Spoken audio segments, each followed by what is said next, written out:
Bienvenidas y bienvenidos a esta sesión de formación cívica y ética de segundo grado. Soy el maestro Mario Gómez Neri. En esta sesión hablaremos sobre la libertad, las leyes y su desarrollo a través de los siglos hasta nuestros días. Espero que esta sesión sea de utilidad en sus vidas para ser mejores mexicanas y mexicanos. Les invito a que durante la sesión busquen reconocer la evolución de los tratados internacionales y las leyes relacionadas con las libertades fundamentales. Veremos cómo la humanidad ha hecho conciencia y luchado por sus derechos a partir de esfuerzos individuales y colectivos, y cómo esto ha sido un precedente para los derechos humanos y las libertades, mismas que son reconocidas y garantizadas por las leyes nacionales e internacionales. Al final de la sesión, identificarán cuáles son las libertades fundamentales aplicables a todas las personas. Comencemos. Los materiales que vamos a utilizar en esta sesión son un cuaderno u hoja de papel, un bolígrafo o un lápiz, así como tu libro de texto de formación cívica y ética o algún otro que tengas que creas que pueda hacerte de utilidad, como un libro de historia de años anteriores. Si tienen discapacidad visual, preparen sus hojas, layer, punzón y regleta. Anoten lo que consideren más importante, así como sus dudas según se vayan surgiendo al revisar nuestro tema. Quisiera comenzar planteándoles una situación. Escuchen atentamente. Es una mañana común de lunes en una semana regular de clases. Apenas despiertas, te preguntas si debes seguir durmiendo, pero consideras que es mejor levantarte de una vez para evitar que se te haga tarde. Un poco después, al llegar a la escuela, ves a dos de tus compañeras platicando y no estás segura o seguro de si te gustaría integrarte a su plática, pero decides que lo mejor es no hacerlo. Cuando llega la docente de la clase de formación cívica y ética, les pregunta a las y los estudiantes si quieren leer el libro de texto en silencio o en conjunto y por turnos. La mayoría dice que silencio, pero tú contestas que prefieres hacerlo por turnos, pues te parece una mejor idea.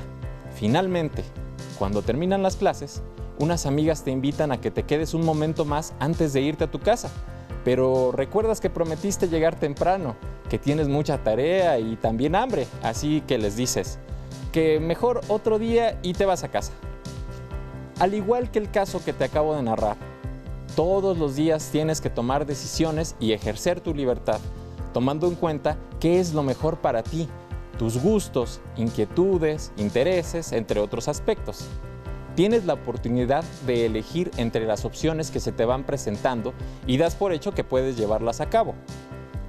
Sin embargo, ¿te has preguntado cómo sería la vida si no tuvieras la libertad de elegir? ¿Puedes concebir esta situación? Te invito a que reflexiones sobre ello. Puedes escribir una narración o una lluvia de ideas. Posiblemente pensaste en varias respuestas. Algunas tendrán que ver con situaciones de tu entorno que de algún modo limitan el ejercicio de tu libertad, pero no se asemejan a la privación de la libertad que padecieron, por ejemplo, las personas que fueron sometidas a la esclavitud o aquellas que fueron llevadas a los campos de concentración durante la Segunda Guerra Mundial. Cuesta trabajo pensar que una persona pueda ser feliz sin que tenga la libertad de elegir. Para poder hacer lo que nos gusta, deberíamos poder ejercer la libertad sin ningún impedimento. Ahora bien, debemos preguntarnos lo siguiente. ¿Todas las personas en las diferentes épocas y lugares fueron o son libres? ¿Antes había menos libertad o más libertad? Anota tus reflexiones mediante ideas principales. Las puedes complementar al finalizar esta sesión. Mientras tanto, veamos el testimonio de una alumna de segundo grado. En mi vida cada vez puedo hacer más cosas comparado a cuando era más chica y muchas más que un bebé. Creo que cada vez tengo más libertad, aunque también más responsabilidades.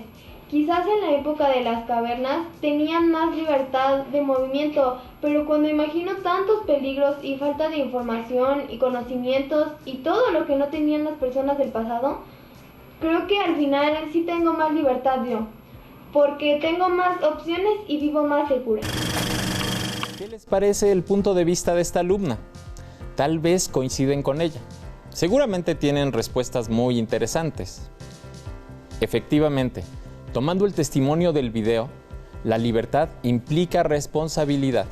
Para ello, se han establecido reglas y leyes que señalan derechos y obligaciones que regulan y garantizan que todas y todos podamos ejercerlas, mismas que se han ido construyendo a lo largo de la historia. Mi libertad termina donde comienza la de los demás. Se suele decir en relación con estos límites que, a la vez, permiten que mis derechos sean protegidos por medio de la moderación de los derechos de las otras personas. Pero no siempre ha sido así. La historia de los derechos, que es la historia de las luchas por conseguir la libertad de las personas, aún continúa. Esa historia no ha terminado. Seguimos tratando de ampliar nuestros derechos. Observemos el siguiente video titulado El camino hacia la libertad, que nos habla sobre cómo se han hecho esfuerzos en diferentes partes del mundo para garantizar los derechos humanos, mediante diversos documentos y leyes. Toma nota de ello. La esclavitud es un acto en el cual las personas carecen de libertad al estar dominadas por otra. Nos referimos a aquellas que, al ser tratadas como propiedad, son vendidas, compradas y obligadas a trabajar. La abolición o prohibición de la esclavitud ha ocurrido en diferentes lugares y épocas. La Declaración de Independencia de los Estados Unidos de América en 1776 menciona en su segundo párrafo: sostenemos como evidentes estas verdades, que los hombres son creados iguales, que son dotados por su Creador de ciertos derechos irrenunciables, inalienables, que entre estos están la vida, la libertad y la búsqueda de la felicidad. ¿Qué hechos conoces sobre la abolición de la esclavitud y la lucha por la libertad? Hay mucha información sobre la historia de la esclavitud. Miren, India y China no permiten la esclavitud desde la antigüedad. Este libro dice que en 1315 el rey de Francia, Luis X, publicó un decreto proclamando la idea de libertad para los esclavos. Y en ese mismo periodo, Islandia, Suecia y Japón prohibieron la esclavitud. Aquí hay otro dato importante. En 1537, el Papa Pablo III condenó la esclavitud de los habitantes de las colonias y 5 años más tarde, España se convirtió en el primer país europeo en abolir la esclavitud de los indígenas en la Nueva España. También dice que Simón Bolívar, en Sudamérica, decretó en junio de 1816 la libertad de los esclavos. Esta información es importante. Existen 2 hechos históricos fundamentales para la abolición de la esclavitud. El primero fue la Ilustración y la Declaración de los Derechos del Hombre y del Ciudadano durante la Revolución Francesa, en 1789. En este documento se dice que los hombres permanecen libres e iguales en derechos. Y el segundo fue la Revolución Industrial, iniciada en Inglaterra, que planteó una nueva organización del sistema laboral. ¿Saben que el 2 de diciembre se celebra el Día Internacional para la Abolición de la Esclavitud para conmemorar el convenio firmado por la ONU para la represión de la trata de personas y de la explotación de la prostitución ajena en 1949? Años de historia y de luchas para lograr la libertad, y parece que aún no terminamos. Este es el video que nos pidió el profesor que viéramos para la clase de mañana. Uno de los principales logros en la lucha por la libertad fue la redacción de la Declaración Universal de los Derechos Humanos, proclamada el 10 de diciembre de 1948, en la que queda prohibida cualquier forma de esclavitud. En el artículo 4 se establece que nadie estará sometido a esclavitud ni a servidumbre, por lo que está prohibido. A pesar de ello, en pleno siglo XXI, sigue siendo una práctica común. En el mundo hay más de 40 millones de personas que han sido víctimas de esclavitud moderna, 25 millones de personas en trabajos forzosos, es decir, que fueron obligadas a hacer un trabajo bajo amenazas o coacción, y 15 millones de personas obligadas a contraer matrimonio. El artículo 26 de la Declaración protege el derecho que toda persona tiene a la educación. Sin embargo, hay casos como el de Pakistán, donde las mujeres no pueden tener acceso a las escuelas. El artículo 27 defiende la libertad para participar en la vida cultural de la comunidad. Por ejemplo, En Irán, se decretó en 2019, por primera vez desde hace 40 años, que las mujeres podrán asistir al estadio a un partido de fútbol, acompañando a sus esposos o en zonas exclusivas destinadas para ellas. El artículo 16 establece que solo mediante el libre y pleno consentimiento de ambas personas podrá contraerse matrimonio. No obstante, en México, hay comunidades que aún se gobiernan por usos y costumbres, que privan a las mujeres de su libertad de elegir cuándo y con quién casarse. El artículo 19 señala que todo individuo tiene derecho a la libertad de opinión y de expresión, en tanto que el artículo 3 establece el derecho a la vida, la libertad y la seguridad personal. La Declaración Universal de los Derechos Humanos es un ideal común. Todos los pueblos y las naciones deben esforzarse para promover el respeto a estos derechos y libertades. Nuestra Constitución garantiza una serie de libertades públicas y privadas. Estos derechos fundamentales de cada individuo sirven para defenderse del poder que tiene el Estado y son conocidos como derechos humanos de primera generación. Durante mucho tiempo se les denominó garantías individuales. Tales libertades son básicas para presumir que se vive en una democracia. ¿De qué manera vives la libertad hoy en día? ¿Qué piensan respecto a lo que se comenta en el video? ¿Consideran que ha habido avances en favor de los derechos humanos, entre estos las libertades? En el video hemos visto cómo se han ido ganando y garantizando los derechos individuales y colectivos.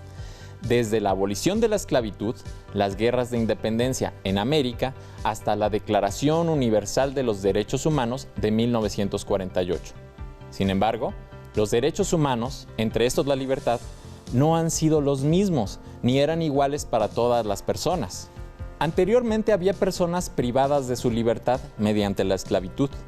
Eran compradas y tratadas como una propiedad de quien pagaba o adquiría los derechos sobre ellas. Actualmente existen condiciones que se asemejan a la esclavitud, como la trata de personas o los trabajos forzados. Si recuerdas tus clases de historia, las leyes concedían derechos a determinadas personas, es decir, que no se favorecía a extensos sectores de la población que padecían desventajas en cuanto al reconocimiento y ejercicio de sus derechos. Por lo anterior y otras razones más que atentan contra la dignidad de las personas, es que desde siglos atrás se han modificado las leyes y se han creado diversos documentos, así como legislaciones nacionales e internacionales cuya finalidad es garantizar los derechos humanos. Entre estos, el ejercicio de la libertad sin distinción alguna. Te invito a reflexionar respecto a la información del siguiente esquema. Realiza anotaciones de lo que consideres importante. Un primer antecedente data del año 539 antes de nuestra era, cuando el ejército de Ciro el Grande, primer rey de Persia, conquistó Babilonia y liberó a los esclavos. Declaró luego que todas las personas tenían derecho a profesar su religión y promovió la igualdad racial. Más adelante, las democracias griega y romana permitieron que más personas pudieran tener derechos. Sin embargo, la mayoría seguían siendo esclavos. Otros documentos históricos que reconocen los derechos individuales fueron la Carta Magna o Gran Carta, firmada por el rey Juan de Inglaterra en 1215, misma que fue considerada como un antecedente importante para establecer la lucha por la libertad. La Petición de Derecho de 1628 fue generada por el Parlamento inglés y fue enviada a Carlos I como Declaración de las Libertades Civiles. La Declaración de la Independencia de Estados Unidos en 1776 proclamó el derecho a la vida y la libertad. Mientras tanto, durante la Revolución Francesa en 1789 surgió la Declaración de los Derechos del Hombre y del Ciudadano, que estableció que todos los ciudadanos son iguales ante la ley. Los dos últimos documentos propiciaron antecedentes importantes para el reconocimiento de los derechos humanos, pero aquellas leyes eran solo para algunos países y no para todo el mundo. Fue hasta el siglo XX que se reconoció el derecho a la libertad de absolutamente toda la humanidad. En nuestro país, la ley más importante en materia de derechos humanos y libertades fundamentales es la Constitución Política de los Estados Unidos Mexicanos. Con la Declaración Universal de los Derechos Humanos de las Naciones Unidas, firmada en 1948 por la mayoría de los países del mundo, se estableció en su artículo 2 que toda persona tiene todos los derechos y libertades proclamados, sin distinción alguna de raza, color, sexo, idioma, religión, opinión política o de cualquier otra índole, origen nacional o social, posición económica, nacimiento o cualquier otra condición. ¿Qué te parecieron los antecedentes de las leyes y los tratados en materia de derechos humanos y las libertades? Si bien la historia de los distintos pactos, declaraciones y leyes en relación con los derechos humanos datan de muchos siglos atrás, como ya vimos, no fue sino a partir del siglo XVIII cuando se generan los antecedentes más importantes para la consolidación de los diversos tratados y leyes que surgieron a lo largo del siglo XX y que son los que han acatado la mayoría de los países. Para profundizar un poco más en dichos antecedentes y su relación con los documentos que garantizan los derechos humanos y las libertades, tanto en el mundo como en México, te invito a ver el siguiente video. Soy Antonio López Ugalde, especialista en los temas de derechos humanos y justicia. Y vamos a hablar sobre el fundamento último, el sustento de los derechos humanos, que es el principio de dignidad humana.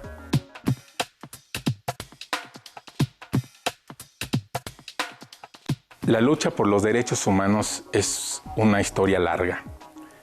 Hay un primer momento que podemos identificar cuando, con la Revolución Francesa y las ideas de la Ilustración, se termina la etapa de los estados absolutistas, aquella en la que los monarcas decían el Estado soy yo y no reconocían derecho alguno a sus súbditos. Con las ideas de la Ilustración se crea la Declaración de los Derechos del Ciudadano en 1789. Esta declaración por primera vez reconoce la igualdad de todos los ciudadanos y la soberanía del pueblo. Sin embargo, todavía no se da lugar, por ejemplo, a las mujeres en su calidad de ciudadanas, no se les reconoce este derecho. Posteriormente, en 1948, después de los horrores de la Segunda Guerra Mundial, se emite la Declaración Universal de los Derechos Humanos. Este documento, que está en la base de todo el sistema actual de derechos humanos, ya reconoce a cada ser humano en su calidad de ciudadano, en su calidad de sujeto de derechos plenos, incluyendo a las mujeres y a cualquier persona sin distinción.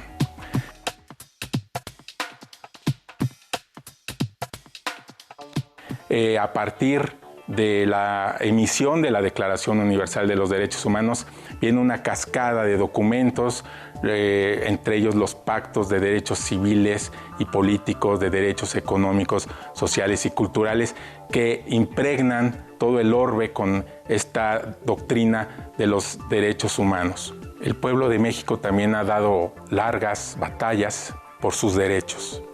En 1857 se expidió la primera constitución liberal del país, que reconoce ya las garantías individuales y los derechos fundamentales. Pero no es sino hasta la Constitución de 1917, resultado de la Revolución Mexicana, que se incorporan al texto constitucional no solamente los derechos individuales, sino también los llamados derechos sociales del pueblo mexicano. A partir de ese momento, comienza una nueva lucha, que es por la garantía, por la efectividad de los derechos que están plasmados en la Constitución. En esta lucha es fundamental la garantía jurisdiccional, es decir, cómo hacer efectivos ante los tribunales estos derechos. La última etapa en la que estamos en México es en la defensa internacional de los derechos humanos, la internacionalización de los derechos, que significa que los ciudadanos mexicanos podemos acudir ante instancias internacionales para reclamar que se hagan efectivos los derechos reconocidos tanto en la Constitución como en los tratados internacionales ratificados por México. ¿Qué te pareció la información que nos brindaron en el video? Es interesante saber, por ejemplo, qué pasó en el tránsito de una etapa donde prácticamente se omite el reconocimiento de los derechos humanos a otra, el siglo XX, donde surgen una cantidad significativa de pactos que reconocen los derechos civiles, políticos, económicos, sociales y culturales. Todos ellos regidos bajo los preceptos de los derechos humanos. En el caso de México, también a través de las constituciones que hemos tenido, como las de 1857 y luego la de 1917, se han reconocido las garantías individuales, así como los derechos fundamentales y, como parte de estos, las libertades fundamentales, hasta llegar a las modificaciones necesarias para garantizar y hacer efectivo el ejercicio de los derechos y las libertades en todas sus formas. El ejercicio de la libertad tiene 4 aspectos principales que no puede faltar en un Estado verdaderamente respetuoso de los derechos humanos y en específico de las libertades fundamentales. La libertad de pensamiento es la que se ejerce en un nivel personal. Solo nosotros podemos limitarla tratando de no pensar o creer en cosas falsas o que puedan hacer daño a nuestra salud mental. Por consiguiente, tenemos el derecho de expresar con respeto lo que pensamos, en el momento y la forma que queramos. Pero no basta con que podamos solo expresar nuestras opiniones, sino que tenemos el derecho de actuar. Lo primero es poder ir a donde queramos, y eso es la libertad de movimiento y acción. Finalmente, la libertad de asociación faculta a las personas para reunirse y asociarse en forma pacífica para expresar sus opiniones y participar en la vida pública. Mediante el ejercicio de esta libertad, ustedes pueden organizarse y participar en diversos proyectos, actividades culturales o bien elegir a jóvenes que, como ustedes, los representen ante su comunidad. Al respecto, me gustaría aclarar que se denominan libertades fundamentales porque están reconocidas en nuestra Constitución, que es la Carta Magna de nuestro país. Esto significa que no pueden violarse, aplican a todas las personas y no se puede renunciar a ellas. Ahora que pudiste ver cómo se han alcanzado los derechos que tenemos en la actualidad, te propongo que en tu cuaderno hagas un recuento de todos estos cambios. Puedes hacer un esquema como los que vimos al inicio de esta sesión y apoyarte de tus libros de historia y formación cívica y ética.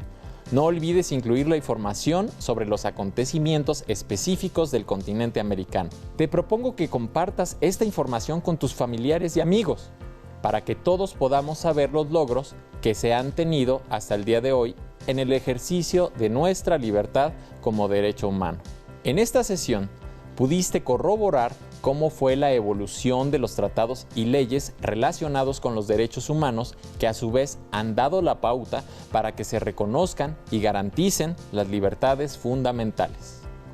Así, estas libertades están garantizadas por los gobiernos en las leyes de casi todos los países y que es necesario hacerlas respetar por los medios legales y legítimos al alcance, defendiendo el derecho de todos a disfrutar responsablemente del derecho a pensar, opinar, actuar, movernos y organizarnos libremente.